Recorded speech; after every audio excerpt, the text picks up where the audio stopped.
wabarakatuh. Waalaikumsalam warahmatullahi wabarakatuh.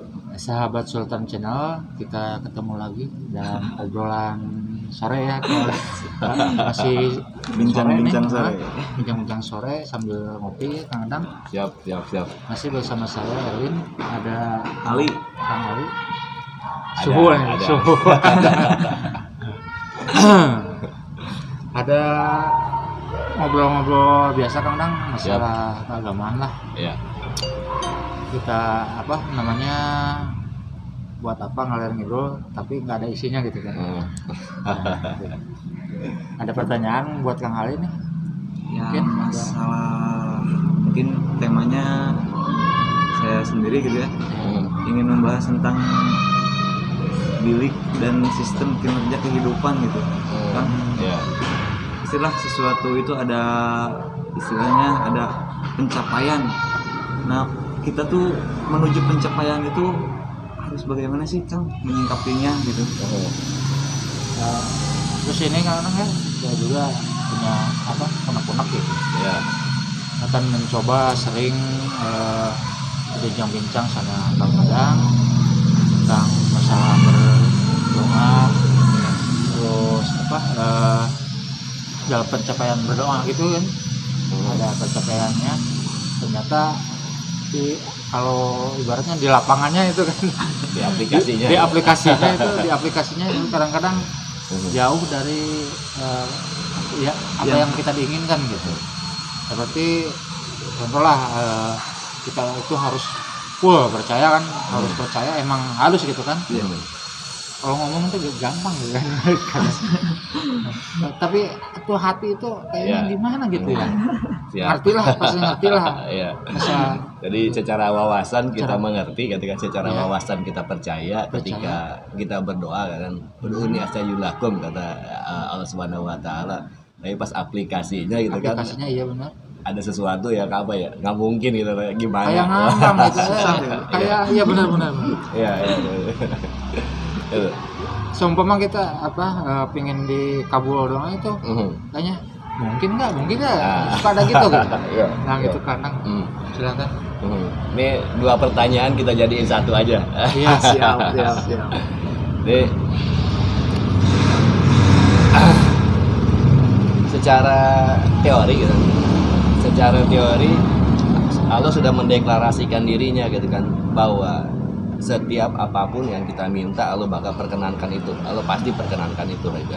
Kita harus percaya setiap kita minta Allah pasti kasih itu gitu kan. Nah, di lapangan kita sudah meminta tapi nggak ada gitu, tapi nggak datang gitu kan. Ini ada masalah nih kayak gitu kan. Nah, masalahnya bukan di Allahnya sebenarnya, karena Allah sudah seperti itu. Kalau minta ya saya kasih gitu kan. Udah nggak bisa ini lagi, udah nggak bisa diganggu gugat lagi gitu kan. Maaf nih, potong lagi. Iya. Kadang-kadang tiap yang kita pinta pasti alokasi ke semua orang gitu kan. Tapi contohnya kita ibarat orangnya banyak dosa lah, banyak dosa. Apakah mungkin juga? Mungkin, karena Allah nggak mungkin bohong dari pernyataannya, nggak mungkin Allah bohong dengan pernyataannya. Nah, ketika yang terjadi di lapangan kita sudah meminta terus tidak kunjung datang apa yang kita minta gitu kan. Masalahnya bukan di Allah Subhanahu wa taala-nya, tapi masalahnya ada sebuah sistem di sini yang rusak. Nah gitu kan. Ada sebuah sistem yang rusak gitu, yang harus kita perbaiki. Iya. Gitu kan. Nah, masalahnya apa sih sebenarnya? Kita sering meminta tapi kita gagalkan sendiri yang gitu. Kita meminta tapi kita gagalkan sendiri permintaannya. Nah gitu kan. Makanya nggak kunjung datang karena apa? Karena permintaan kita yang gagalin. Contohnya gitu kan. Contohnya ketika kita meminta, ya Allah saya butuh ini, saya mohon kasih ini kan gitu kan. Tapi di dalam hati ini nggak mungkin. Gitu kan. Nggak mungkin. Kayak gini misalkan saya mau berdoa misalkan saya meminta ya istilahnya dikasih rezeki yang berkecukupan gitu. Di samping itu misalkan saya lagi nganggur. Tapi kan mau dapat rezeki dari mana? Saya sendiri sudah nganggur Seperti itu. Gitu mungkin ya. Nah, iya, ini kesalahannya di sini karena yang meminta itu untuk orang-orang yang percaya. Nah kalau misal kita meminta terus masih tidak ada rasa percaya di sini gitu kan, kita belum cukup syarat untuk itu. Kita belum cukup syarat, artinya perbaiki proses keimanan kita, kan gitu kan. Jadi bukan apa masalahnya ketika kita meminta terus gagal terus alokasi, bukan nggak dikasih. Kenyataan yang ada, gitu kan? Kenyataan yang ada kita meng-cancel doa kita sendiri. Kita meng-cancel doa kita sendiri ketika meminta. Iya, ketika tidak ketika secara kita tidak langsung ya. Iya, ketika kita meminta gitu kan. Dari sini ada ini kan, ada apa namanya? Kertek kalau di iya, ada celetukan gitu kan. Nggak mungkin dari mana, gimana, kumaha gitu kan. Banyak ini. Artinya ada sebuah sistem secara wawasannya kita tahu kalau kita meminta alokasi, tapi ketika di aplikasinya ada sebuah sistem di sini yang rusak. Nah, sistem ini yang harus kita sistem ini yang harus kita robah, gitu. Nah, sistem itu gimana pengaruhnya kan ini? Ada ini, coba kita ambil contoh yang sederhana aja kan, ini kan di rokok ini ada tulisan ini kan, ada tulisan merokok itu menyebabkan kanker paru dan lain sebagainya kan itu kan. Nah, bagi mereka yang 80% atau 100% percaya kalau rokok itu menyebabkan kanker kayak gitu kan, pasti seperti itu.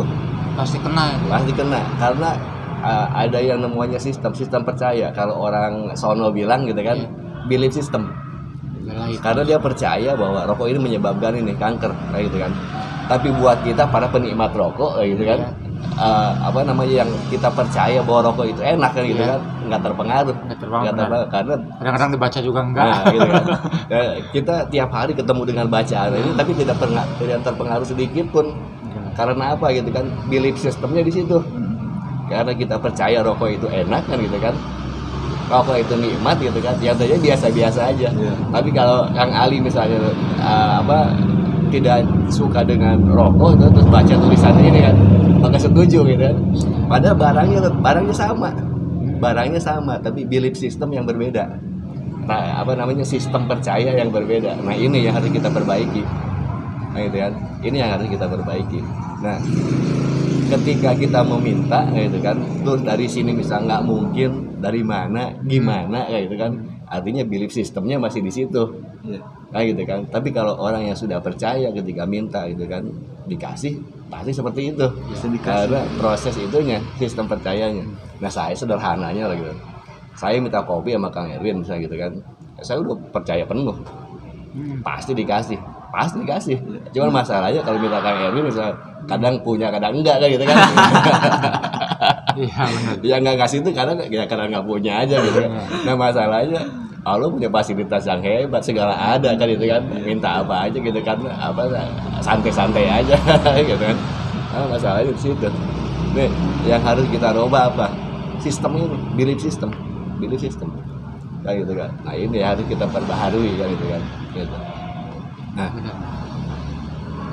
caranya gitu kan, bagaimana caranya gitu kan, bagaimana caranya merubah belief system, bukan merubah, ini meruntuhkan. Kita berani merobohkan sistem lama tersebut gitu kan, berubah menjadi sistem yang baru. Nah, benar. Nah, caranya nah, caranya kayak gitu kan. Kita ambil satu-satu program gitu kan. Kita ambil satu program yang Allah sodorkan kan gitu kan, terus kita eksekusi ya gitu kan. Nah, sebari kita perbaiki ininya. Misal yang Allah sodorkan programnya sholawat, nah gitu kan.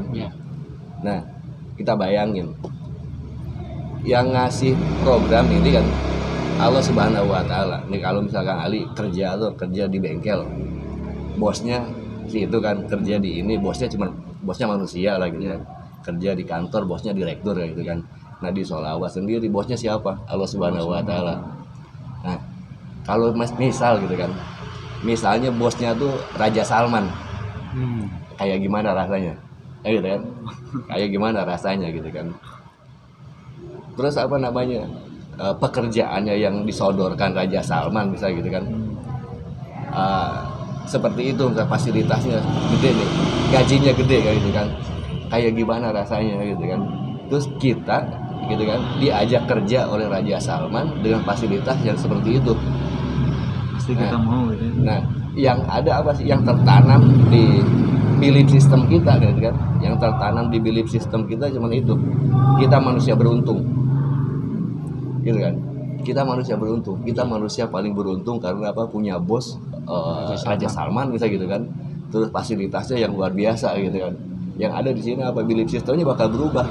Nah, kalau tadi kerjanya di bengkel gitu kan dengan gaji seperti itu kayak gitu kan. Ngejar yang gede-gede gitu kan, kita punya kebutuhan tuh apa gitu. Kebutuhan tuh beli mobil apa lah gitu kan. Yang terjadi nggak mungkin, maksudnya kerjanya seperti itu. Nah, gimana rasanya ketika kita kerja kepada Allah Subhanahu Wa Taala gitu kan, yang kekayaannya gitu kan sudah mahal gitu. Kita nggak bisa itu, kita nggak bisa ngitungin apa namanya, logika kita nggak nyampe kan gitu kan, gitu kan. Terus kasihnya seperti apa gitu kan. Terus fasilitas yang disodorkannya gitu kan, coba sekali sholawat gitu kan. Kata Gusti Allah apa? Allah angka 10 sayyiat. Allah kasih 10 hasanat. Allah apa? Angkat derajat kita 10 derajat kan gitu kan. Fasilitas yang luar biasa gitu kan. Nah, yang terjadi harusnya apa gitu kan? Kita ini manusia yang beruntung. Manusia yang beruntung bekerja dengan bosnya yang luar biasa, Allah Subhanahu Wa Taala gitu kan. Dengan fasilitas yang begitu luar biasa gitu kan. Rasanya gimana? Nah, kalau tiap hari kita tanamkan itu gitu kan, kita tanamkan bahwa kita manusia paling beruntung di muka bumi ini gitu kan. Terus tanamkan itu. Kita manusia paling beruntung di muka bumi ini ketika apa gitu kan? Ketika kita berani mengeksekusi ini program Allah yang namanya sholawat gitu kan. Karena sudah kita bisa kita bayangin yang nyuruh kerjanya Sang Maharaja, Sang Maha Kuasa, Sang Maha Pencipta kayak gitu kan. Terus fasilitas yang dijanjikannya luar biasa gitu kan. Nah, urusan dengan program Allah yang namanya sholawat, kita nggak main yang kecil-kecil, gitu kan? Nggak main yang kecil-kecil. Masalahnya apa gitu kan? Nah, kalau mainnya di bengkel gitu kalinya, kita pasti main yang kecil-kecil dengan apa upah segitu gitu kan, ini segitu kan. Nah, ketika kerja dengan Sang Maha Kuasa misalnya gitu kan, dengan program hebatnya seperti itu, dengan fasilitas yang dijanjikannya seperti itu kayak gitu kan, kita nggak main yang kecil-kecil. Nah, bisa percaya atau tidak kita dengan ini kan gitu kan? Bisa percaya atau tidak? Nah, langkah untuk percaya apa dulu gitu kan? Bayangin dulu kita kerja dengan Sang Maha Kuasa, Sang Maha Pencipta, Sang Maharaja gitu kan, Sang Maha Kaya. Terus fasilitas yang dijanjikannya luar biasa kayak gitu kan. Yang ada apa namanya? Kita ini manusia paling beruntung di muka bumi ini gitu. Kayak gitu kan. Karena nggak banyak orang ya gitu kan yang apa namanya? Yang Allah izinkan untuk melakukan itu kayak gitu kan. Tinggal masalah kita bertanggung jawab tidak dengan pekerjaan kita yang ini nih, yang Allah sodorkan ini kayak gitu kan. Tanamkan itu gitu kan. Ya. Kita tanamkan bahwa kita ini manusia paling beruntung di muka bumi ini. Ini aja dulu. Tanamkan sampai mana gitu kan. Belief sistemnya yang kemarin berubah menjadi ini. Ya. Ketika tertanam bahwa kita manusia paling beruntung di muka bumi ini, tertanam melekat di ini kayak gitu kan. Pada ini tubuh ini bakal menjadi medan magnet. Ya. Kayak gitu kan. Coba aja kami bayangin lagi. Bayangin sesuatu ya. Tapi ada pertanyaan lagi nih. Ya. Seumpama kan berarti kalau begitu apa namanya apa? Kita harus berikhtiar gitu. Dalam masalah ibarat cari rezeki gitu. Kalau begitu mah ya udah aja kita terus selawat aja. Gitu. Apakah mungkin gitu kan atau gimana kan? Atau harus ada tetap ada kita ikhtiar atau gimana? Nah, semuanya tergantung kepada kepercayaannya masing-masing, kualitas percayanya masing-masing. Nah, masalahnya kalau harus ada tingkatan. Ada tingkatan. Kan dari situ kan kita bakal belajar dulu cara bersolawatnya seperti apa, tata laksana yang baik dan benarnya seperti apa kan gitu kan. Paling ada langkah-langkah itu kan gitu kan. Cuman buat kita nih kan, buat kita yang seperti ini lah gitu kan, yang keimanan kurang, keyakinan hancur kan gitu kan. jangan bangga gini, apa namanya? Kita jangan khawatir. Kita masih punya karakter yang lain misal. Kita nih apa namanya? Kalau bahasa Sundanya apa? Gede kadaek gitu. Gede kadaek itu apa namanya? Banyak kemauannya. Yang penting kita yang penting kita gigih dulu. biarin orang lain dengan keimanannya, orang lain dengan keyakinannya gitu kan. Nah kita dengan kegigihan gitu kan, gigih aja dulu gitu kan, pasti Allah realisasikan itu. Cuman tanamkan dulu. Kalau belief sistemnya ingin berubah ya gitu kan, tanamkan dulu bahwa kita aja manusia paling beruntung di muka bumi ini kayak gitu kan. Gitu. Kita ini manusia paling beruntung di muka bumi ini, tanamkan terus ini, terus eksekusi ini, eksekusi sholawat karena bisa kita bayangin kita kerja ini dengan Sang Maha Kuasa, dengan Sang Maha Pencipta kayak gitu kan. Nah itu dengan fasilitas yang luar biasa. Subhanallah. Gitu. Kali ngerti Kang Li? Mungkin kayak gini kan. Menurut saya gitu ya kan. Misalkan kita kerja pada Allah Subhanahu wa taala, kita disodorkan satu pekerjaan itu misalnya yang tadi diantaranya bersolawat. Sedangkan kan sholawat itu berhubungan dengan Nabi Muhammad SAW. Itu kan kekasih Allah itu. Berarti kita kalau mencintai kekasih Allah aja kan udah luar biasa itu kan. Luar biasa. Apapun bentuknya ketika berurusan dengan Rasulullah, berurusan dengan kekasih Allah ini kayak gitu kan. Keajaiban. Nah gitu kan. Siapa sih? Rasul itu kekasih Allah gitu. Nah gitu kan. Nah, bisa begini kan. Kang E punya anak gitu kan. Saya urus anaknya Kang Elvin kayak gitu kan. Saya urus, saya cintai anaknya gitu kan. Kang E itu bakal seperti apa sih pada saya gitu kan? Nah gitu kan. Kang E itu bakal apa namanya gitu kan? Bakal memberi banyak lah. Bakal memberi banyak ke saya karena apa gitu kan? Ya anaknya yang Kang E cintai gitu kan saya urus gitu kan. Nah apalagi apa? Rasulullah Nabi Muhammad SAW gitu kan, kekasihnya Allah. Nah, gitu. Berurusan dengan kekasihnya Allah kayak gitu kan, Allah bakal turun tangan dengan urusan kita gitu. Ya kekasihnya gitu. Gitu. Jadi jangan pernah ini kan berurusan dengan kekasihnya Allah ini gitu kan. Hanya Nabi Muhammad SAW, keajaiban demi keajaiban. Bagi siapa? Bagi orang-orang yang percaya. Ada seorang panglima perang yang begitu luar biasa gitu kan. Dia ini tidak pernah kalah. Selama berperang tidak pernah kalah dia gitu kan. Namanya Khalid bin Walid. Selain dengan keimanan yang luar biasa, keyakinan yang begitu luar biasa gitu kan. Nah, dia ini percaya gitu kan. Makanya di balik ininya, di balik imamahnya topi perangnya gitu kan. Maksudnya topi perangnya itu ada dia menyelipkan satu lembar rambutnya Rasulullah. Karena dia percaya apapun bentuknya gitu kan, ketika berhubungan dengan salah satu dari bagian dari Rasulullah gitu kan, Allah bakal selamatkan. Ya gitu. Allah bakal selamatkan. Lalu ada lagi seseorang yang waktu itu apa namanya? Rasulullah bekam kayak gitu kan. Nah, kata Rasulullah apa? Buang darah ini di tempat yang orang nggak lihat kan gitu kan. Jangan sampai kelihatan orang kayak gitu kan. Terus selang berapa lama dia datang gitu kan. Kata Rasulullah, kamu udah buang itunya belum? Udah ya Rasul. Di tempat yang aman, di tempat aman kah gitu kan? Aman kan gitu kan. Dilihat orang enggak katanya. Di mana kamu buang? Di perut saya katanya gitu. Diminum gitu. Diminum sama dia. Kata Rasulullah apa gitu kan? Haram jasad kamu gitu kan dimakan api neraka. Nah gitu kan. Apapun bentuknya yang berhubungan dengan Rasulullah, keajaiban gitu kan. Nah kita bersolawat gitu kan, berurusan dengan Rasulullah. Nah gitu kan, kita melaksanakan program Allah yang ini gitu kan, meminta kepada Allah supaya Allah kan mencurahkan rahmatnya kepada Rasulullah gitu kan. Apapun bentuknya ketika semua berurusan dengan Rasulullah gitu kan, keajaiban. Kembali lagi kemana gitu kan? Kembali lagi ke judul awalnya apa? Kata Allah, ya ayyuhallazina amanu shollu alaihi wasallimu taslima gitu kan.